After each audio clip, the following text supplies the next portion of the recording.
3, and action. Well, welcome to another session of Be Kinetic. If you've listened to some of the other sessions, you'll know that kinetic is a loaded word. It's a potent word where it talks about movement, going forward. It talks about this energy.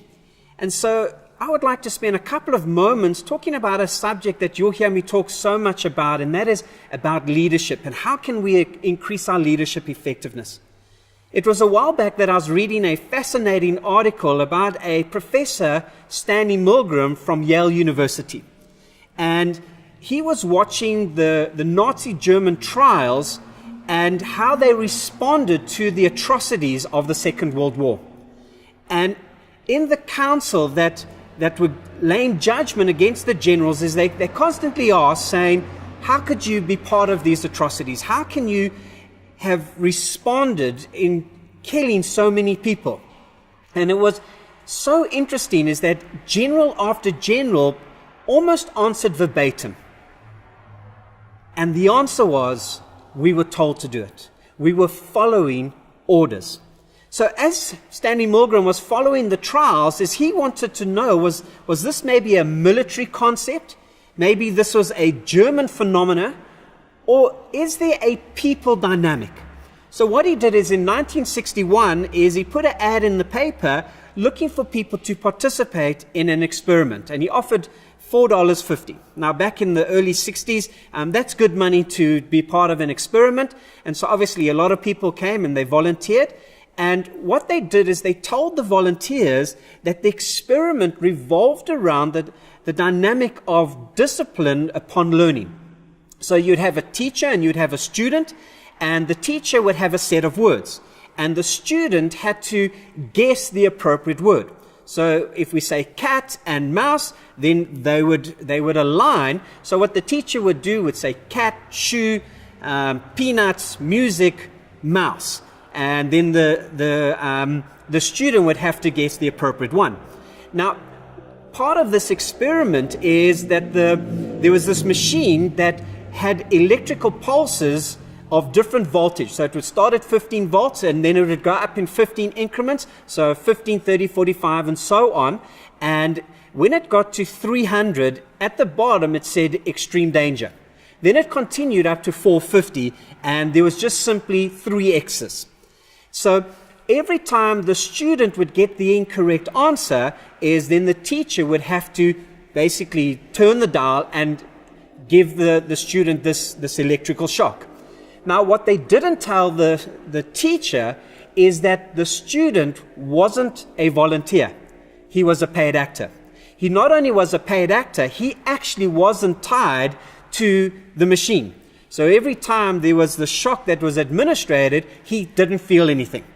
So at the beginning of the experiment, what they did is they tied the machine to the teacher, and then they shocked the teacher, and so she could kind of get a feel, go, that's a little bit sore, and they started at 40 volts, so she could get kind of just an understanding of the pain that the student is going to experience. Now, because the student was a paid actor, is he deliberately got the questions on a frequent basis wrong. Now, to add to this, they did 2 things. First of all, is they told many of the actors that this student had a heart condition. Secondly, is they put the student in another room so that the teacher couldn't see that he wasn't tied up to the machine and his responses were fake. So the teacher was under the assumptions that everything she experienced was really happening. Now, what they did is they recorded responses.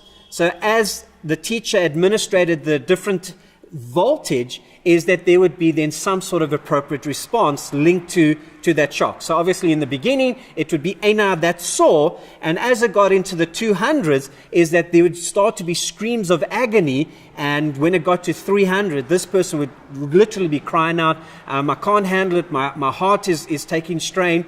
And after 300, is that in some of the experiment, is that there was no response at all. So they would start the experiment and the student would get it wrong and there'd be a shock and there'd be a shock. And what was interesting is that every single person that took part of this experiment went up to the 300 mark.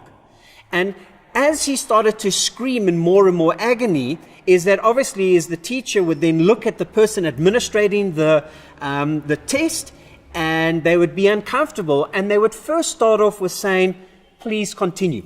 So it was a predetermined response.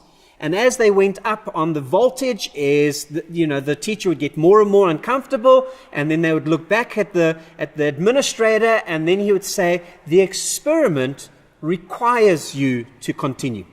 And as they got more and more uncomfortable, they would try to get out of the experiment, which just by note is that they could leave at any time they wanted and would still get their money. And then the administrator would then say, it is absolute essential that you continue. And when they started to get to the higher range, is that if they said, look, we're a little bit uncomfortable, then they would say, it is compulsory, you must continue. And what was fascinating is that these prompts came along, as I've already said, is everyone went to the 300 mark. Over 65% went all the way to the 450 result. Now, if you go and read a little bit behind the story, it's really challenging to see how many people literally followed the orders just as the Nazi German generals did, simply because they were first encouraged to and then instructed to. None of these volunteers had any relationship with the administrator. They had not journeyed with them. They literally had come in, received the instructions, and then had carried on. And the main reason is this person was wearing a grey coat. And I think for us in our days, we'd talk about having someone that would wear a white coat. I mean, how many of you have gone into a doctor's office and have actually asked to see their certificate? How many of us have gone into a doctor's office and asked them to show us their exam results? But because they wear this white coat, we listen to them. Now, if you have any position of authority, guess what? You are also wearing a white coat. Now, most of us, we don't wear physical white coats, but we might have an office. We might even have a car parking bay. We might have a certificate in our office. We might have a name plaque on our desk or over our door. And all of these are symbols of us wearing white coats. So for me, the issue is if we're in a place of authority, it's not that we must become leaders. The real question is, how do we become more effective leaders? How do we wear our white coats so that we're not getting our people to do the wrong thing by shocking others or making poor decisions, but we're empowering them. We are helping them to go, this is not the right way of doing it. This is immoral.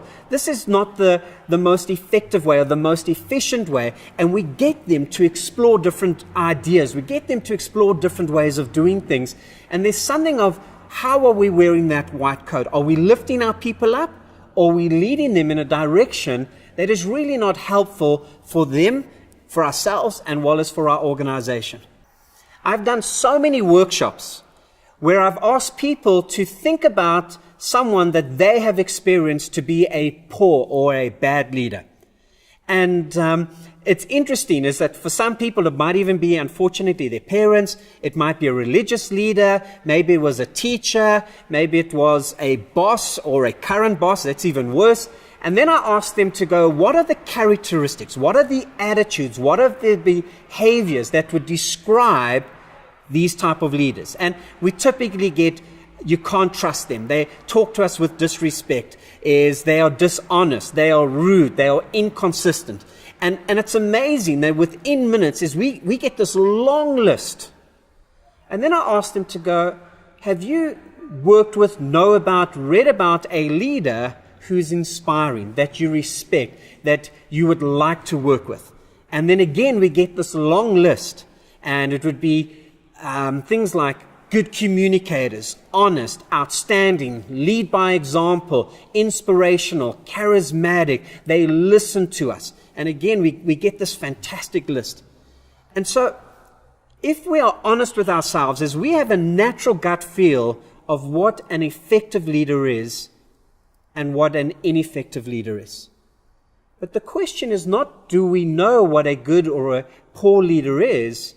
The issue is, what are we demonstrating? How are we behaving? It's not enough for us to know that these are ineffective qualities and these are effective. These are qualities that we admire versus these are qualities that we don't want to embrace. The issue is, are we living them out? It's not enough to know about it. It's to embed it within our leadership. It's about showing it. It's about living it out. And so I really want to encourage you, and we're going to explore this in many of the episodes to come, is to go, am I conscious about my leadership? When I go into a meeting, when I've got to have that difficult conversation, when I've got to give some sort of instruction, am I just going through the motion, and by default sometimes I take on those characteristics that we don't appreciate, that we don't respect? Or are we going, wait a minute, I'm going to think about that, I'm going to consciously handle this situation. I'm going to consciously engage this person in this way. I'm going to consciously facilitate this meeting in a way that gets me the results that I'm looking for. So I'm really looking forward to the sessions that come where we can unpack these concepts and we can find a little bit more handles on how we can live this out. Until we get there, be kinetic, all the best.